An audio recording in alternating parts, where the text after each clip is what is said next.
todos os sítios são bons para lembrar. Estamos na Penhalonga, na Serra de Sintra, que é a 2 passos de Lisboa. E como verão, podemos avistar daqui muitos séculos de história.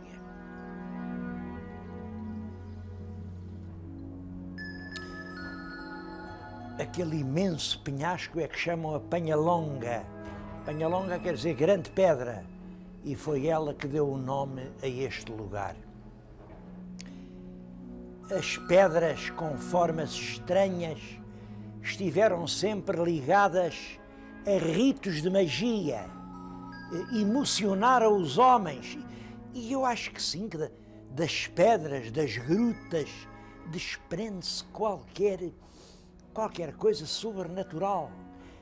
Eu não sei que é, há quem diga que há uma energia na massa rochosa, os biólogos dizem que não, que é da pedra que se faz a terra, da terra que nasce o pão e do pão que vem a vida.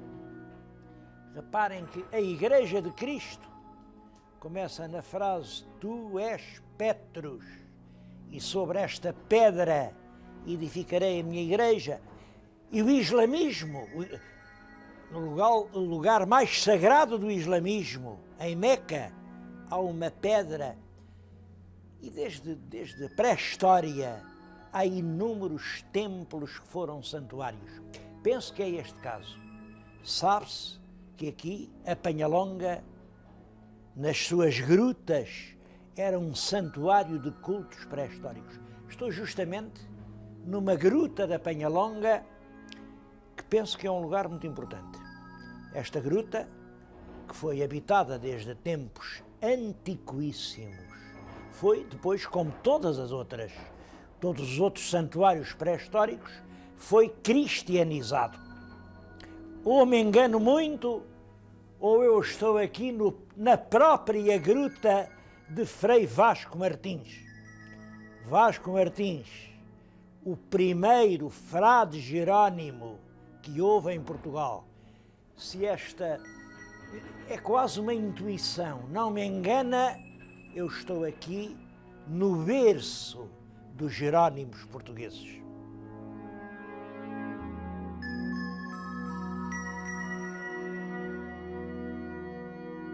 Esse Vasco Martins era de Leiria.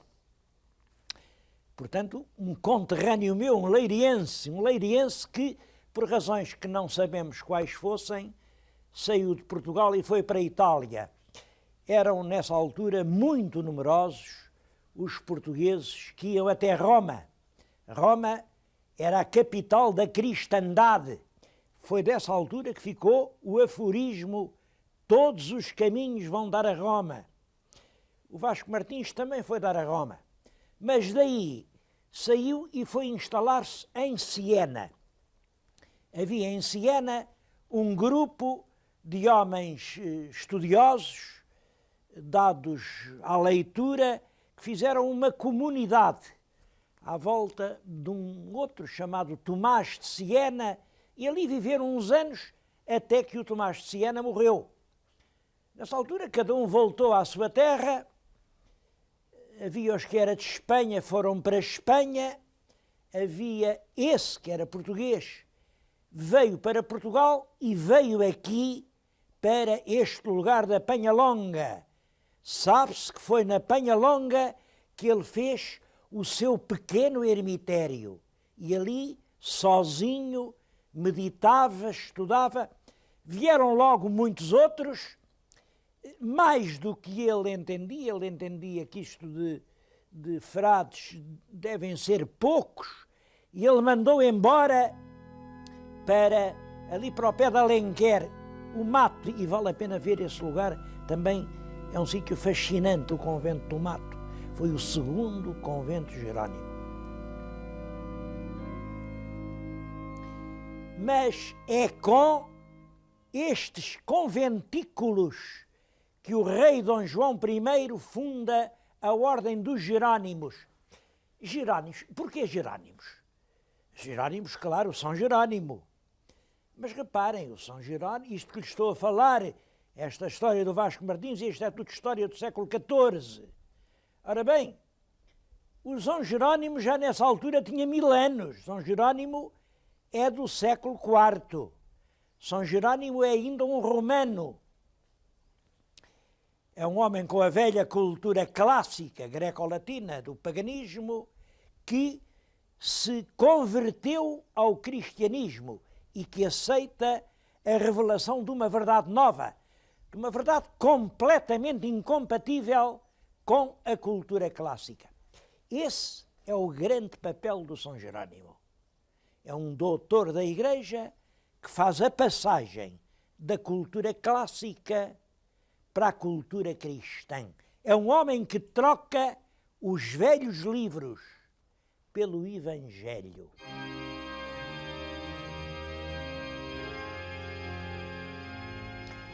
Mas há uma outra razão para ligar o nome de São Jerónimo à ideia de livro.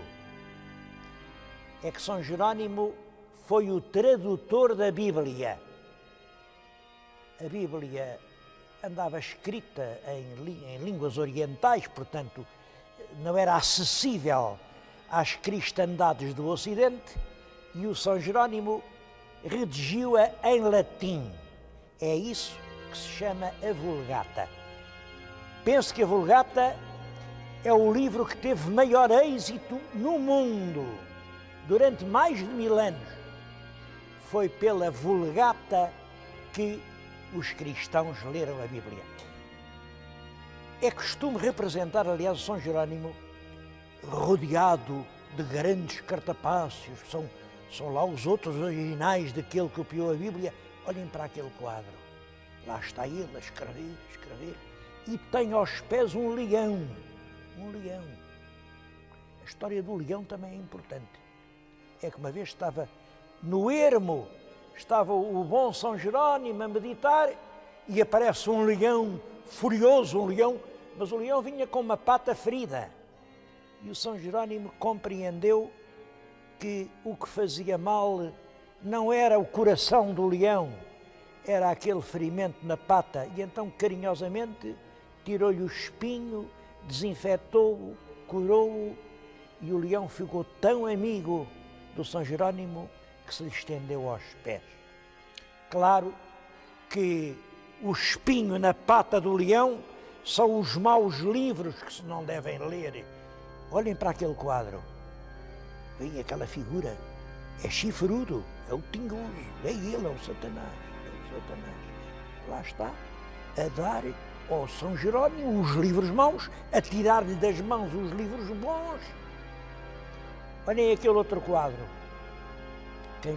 Quem vocês veem a dormir é realmente o São Jerónimo. Mas enquanto ele dormia, a alma subia ao céu e os anjos, com azorraques, chibateavam-lhe o tronco nu. Castigo justo, porque ele tinha lido os tais livros maus. Coitadito, quando acordou o santo, diz que tinha as costas todas cheias ainda dos vergões nas chicotadas. É claro que tudo aquilo é feito, é pintado, é imaginado na altura em que a Igreja persegue os livros maus. É a altura da Contra-Reforma, em que é preciso evitar a introdução das ideias novas. E houve sempre essa ideia, pronto, que há uns livros que são bons, outros que não são. Olhem, não foi só a Igreja. Quando pegaram fogo à Biblioteca de Alexandria, diz que ardeu uma quantidade de livros, diz que era 1 milhão, não sei se seria tanto, e foram dizer ao califa, ardeu 1 milhão de volumes, e o califa disse, ai sim, então, mas tanto livro, sim, tanto livro. E eles diziam o mesmo que o Corão ou o contrário? Mas porquê? Bem, é que se dizia o mesmo, não fazem falta nenhuma. Se dizia o contrário, ainda bem que arderam. Continua a haver muita gente que pensa assim sobre os livros.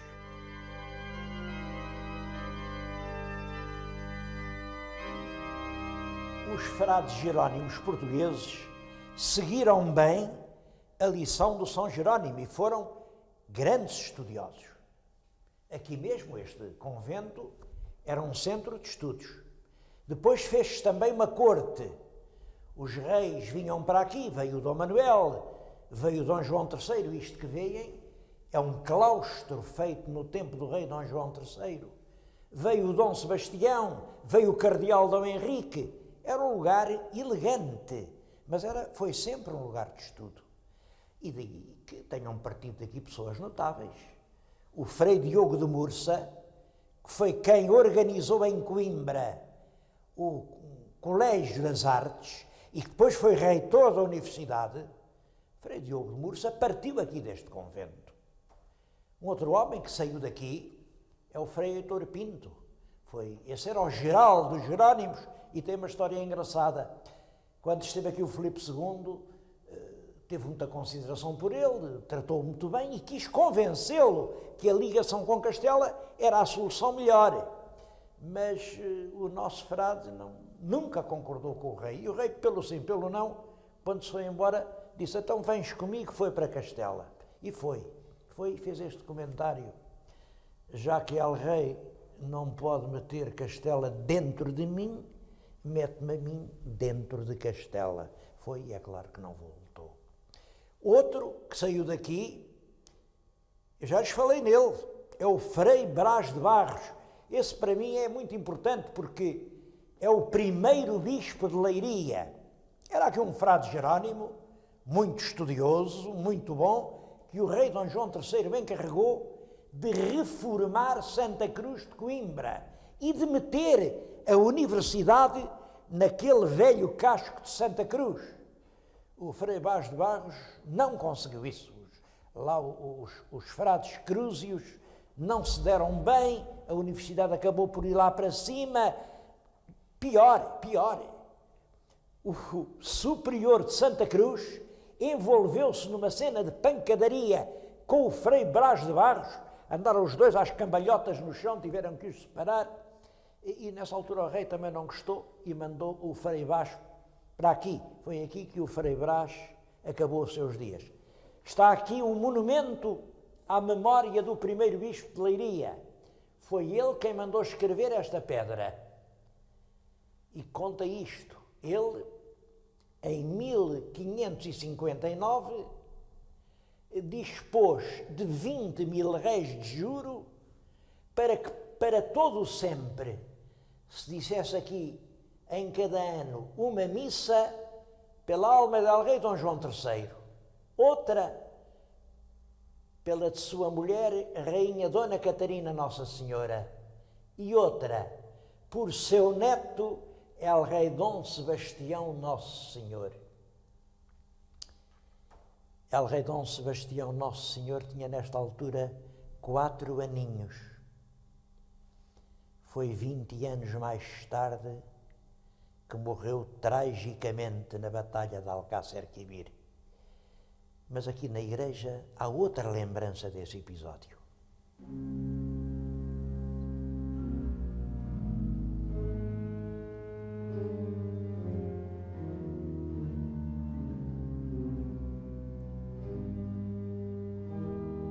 Esta sala era o antigo refeitório dos monges. Eles tinham na parede ao fundo um fresco que representava a multiplicação dos pães. Bom, isto é um milagre contado no Evangelho, havia só 5 pães, mas o Senhor conseguiu fazer o prodígio de só com 5 pães dar de comer àquela gente toda. Não sei porquê, os frades gostavam muito de ter nos refeitórios aquela pintura de só 5 pães chegavam para tanta gente. Ora, a lenda que se conta é esta: estavam eles aqui a jantar numa tarde do verão do ano de 1578 e o quadro com os pães, de repente, fende-se de alto a baixo, esboroa-se e cai. Os frades disseram: isto foi desgraça que aconteceu, foi desgraça que aconteceu. Não tardou 3 dias que não chegassem mensageiros a Lisboa a dizer que El Rei tinha morrido na grande batalha de Alcácer. Os frades mandaram então fazer um um painel de azulejo, azulejo é uma pintura que nunca mais passa, e puseram ali na parede ao fundo para nunca mais poder acontecer desgraça nenhuma. Mas aconteceu. Veio a Revolução Liberal, o convento foi vendido e quem o comprou, imaginem, foi o Marechal de Saldanha.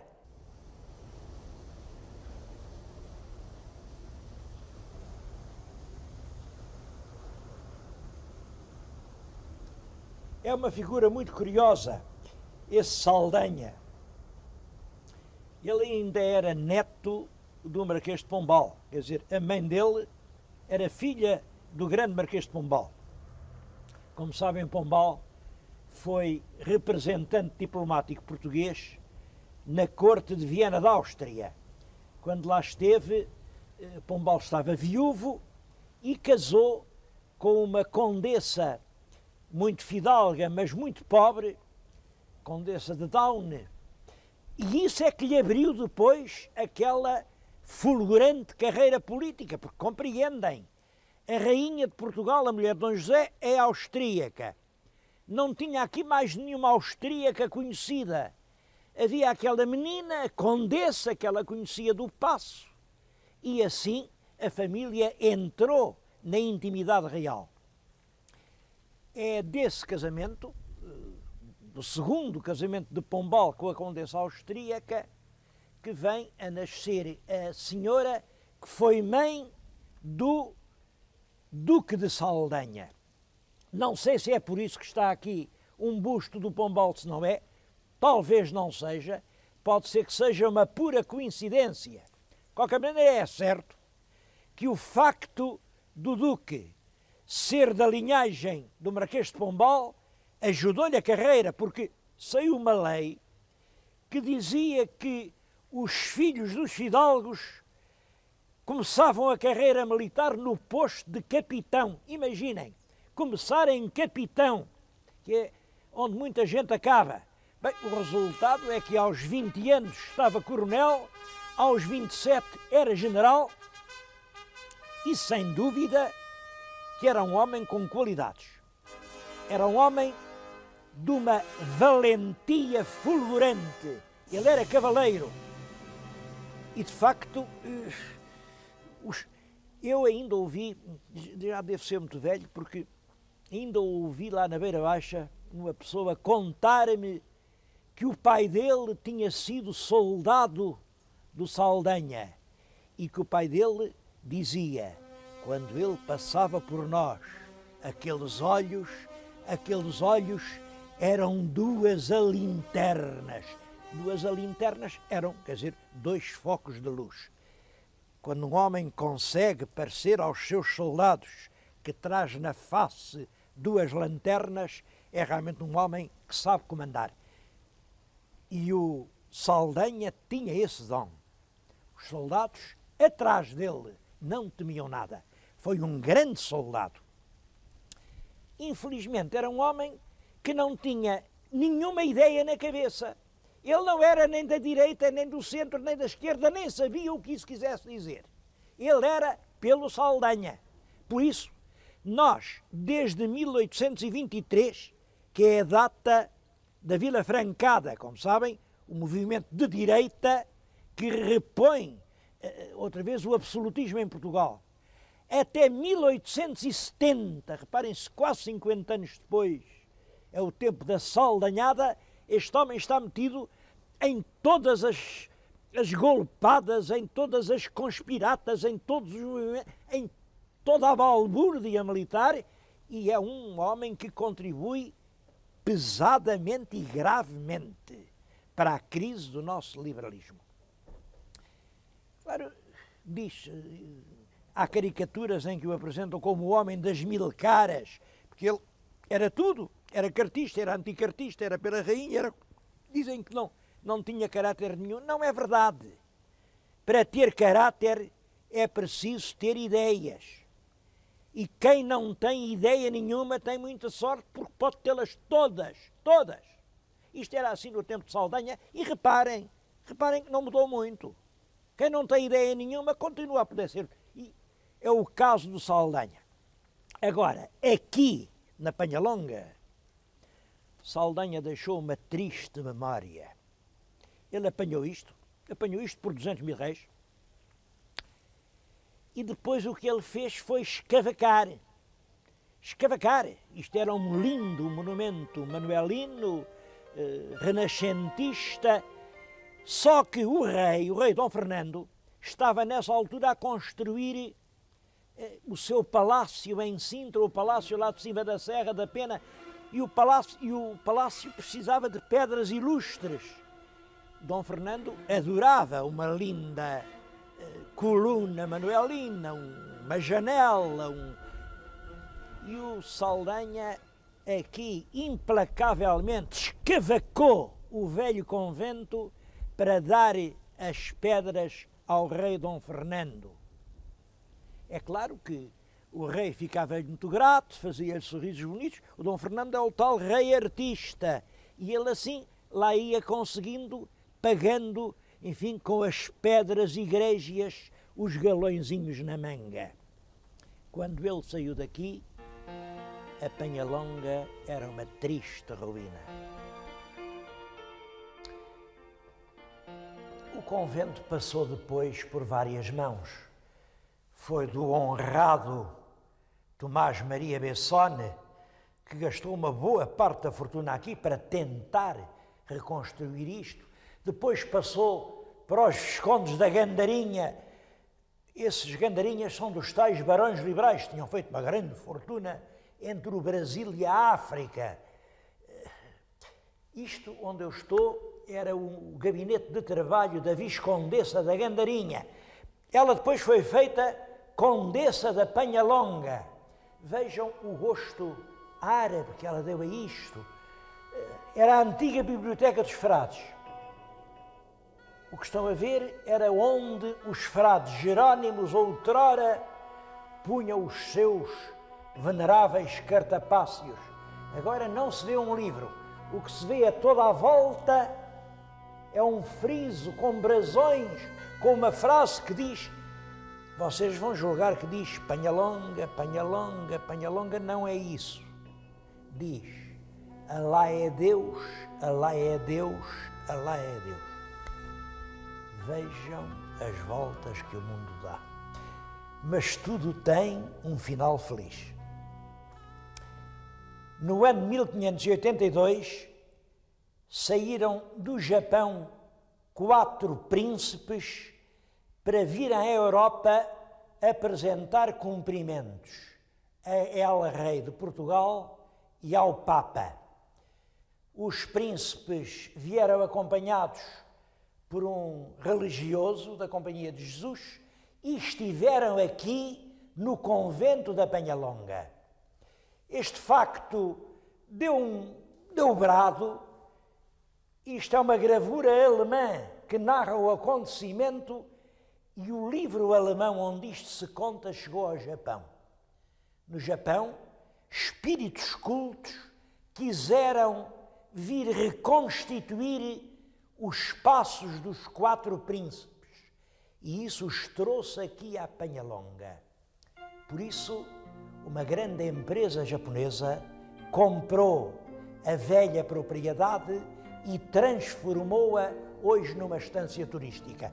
Reparem nesta volta como as cavernas dos antigos ermitas são agora pequenos paraísos de luxo, porque o turismo no fundo é isto, é fabricar paraísos e vendê-los a quem os pode comprar.